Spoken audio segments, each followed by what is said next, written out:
Oh, awesome. Maybe we'll do the India deep dive special segment. I think India is coming up as a global power, has been coming up in the coming years as a bigger global power more and more. People can't deny it is the biggest population in the world. I think in some way things have changed in last maybe 4 years or so, where the absolute teenagers right now, people like Gen Alpha, maybe, or even Gen Z, the younger ones, are basically so filled with positivity that we got to do something. That's very different from the India of or early 2000s, where everything was like shut down. Nothing will happen. You can't make change. You don't do things. You become an engineer or a doctor, get a job, and you just live a normal life. I think that has changed somehow, maybe in last 5 years or so, that the young folks now are fearless in some way, and they don't have this problem with risk taking. They are willing to experiment bold Do you ideas. think it's because of like maybe like a little bit more globalization and like access to like more Western thought? Because I feel like Asian countries in general are very like conformist. Truth. I think it's just a matter of lot of technologies coming together in some way.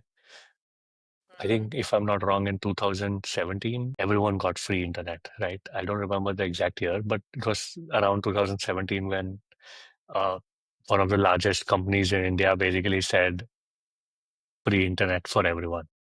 This changes everything. Then, when everyone in a village who doesn't even have to go to a school to learn English because they're watching English content, then they are constantly exposed to whatever's happening across the world. This creates this reality check that initially, I think, at least in 90s and 2000s, we used to think that everything about India is bad. It's just 100% is bad because that's what we assume because that's what we saw. We never saw anything else before mass internet came in. Everyone used to think every other country is super perfect, especially Western countries.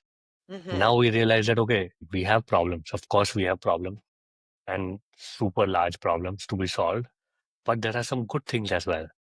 And maybe we can capitalize on whatever good's happening and, you know, build something better. Maybe build infra that the US has, which is a fact that we don't have that infra. Why don't we have that infra in 2025? But now there are a lot of young people getting into these very unsexy sectors and building different things, bringing about change. I think that's a very positive thing that has happened with India. It's an overarching reason for all the progress, and suddenly the GDP is going up, and now industries are moving here, and things are getting a lot more professional now. Earlier, it used to be a lot of, yeah, let's see if it happens. Quality was not the focus. Now, with all of these learnings, and a lot of people, I think a lot of my friends have relocated from the US to India recently, and they bring in all of these knowledge. When they start working, they start their own ventures, they do something. It's a very different style. There is some Indianness to it, but there's a lot of professionalism, which was missing earlier from India, that we could not really focus on the important things, or simple stuff was not done because we're just used to very easy ways of doing business. Now with global competitiveness, I think everyone knows that, okay, we got to be sharp, we got to be on point, we got to be on time, everything. I really love that because I think India has really realized its power because, you know, during the 70s and then the 90s, throughout the whole time, there was just all of this influx of immigrants for skilled workers here in the US. And what did they go on to do? They went on to either take over or their children took over. And now they're in these big CEO positions.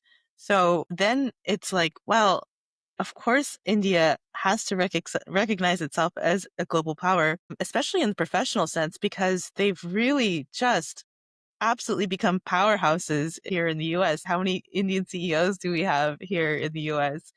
And it's really great to hear that some of them are coming back to the India to go and help, because I feel like there is that want to help their countrymen. Like I think of Sandeep, of course, you know, who has always been a proponent for Indian companies leaving India and becoming recognized as a global powerhouse. So yeah, it's really interesting to Yeah. see how India has gone from in the 90s and 2000s, like very unsure of itself, to then now having access to more internet, having access to more things, and realizing, wow, actually, Yeah. we are we are worth taking note. I think now no one's ashamed, no one's feeling bad about anything. That used to be a thing earlier, right? A lot of young Mm-mm. people might not know, but these used to be the feelings that okay, in some way we are inferior or something like that. No one ever said these things, no one ever noted these things down, but there was some unsaid, Some I vibes. don't know what, yeah, in our culture, right? It's not even that someone is doing this to us. It's already there within us. And suddenly like the whole country in some years gets rid of it is it's awesome. I think in some way technology has played a huge role in these things as well to just speed up the cultural change very very fast happen only with content, right? Only with high speed internet. All of these things weren't available Mhm. earlier, so you couldn't see what's actually happening. I think this is why the internet is such a powerful tool and why technology is such a catalyst for revolutions and change, like global change of thought. Because once you have access to information, that's really a huge unlock for so much more. Once you realize there's a world bigger than your Exactly. immediate area, everything's different. I was just reading somewhere discussing with a friend that uh, before the British came in, India was not really literate in the large part. The reason was India got the printing press 200 years after China and Europe. So, a crucial piece of technology that lets you replicate books, because if you can't replicate books, you are not going to be able to spread the knowledge far and wide very easily. Right. We take it for granted right now, printers and stuff like that, but it was a key breakthrough at that point in time, and that enabled China and Europe to just move very quickly because knowledge was suddenly for everyone. Anyone who could read could just go Yeah. pick up something and learn it. You can learn to read Whereas, too when you have access exactly, to it. Yeah. exactly, and whereas in India, and I'm sure a lot of other countries as well, when these things came in late, you still had to rely on someone to copy the books and send it somewhere. And Mhm. it's not possible for you to do it in the hundreds, right? Which a printing press can do. So these things actually have affected us. Now, I think is the time. Even internet came pretty late in India. This is the first time that we are seeing it's especially in blockchain AI that okay, now we are there. At least it's comparable in some way, and hopefully, like next iteration, we move ahead.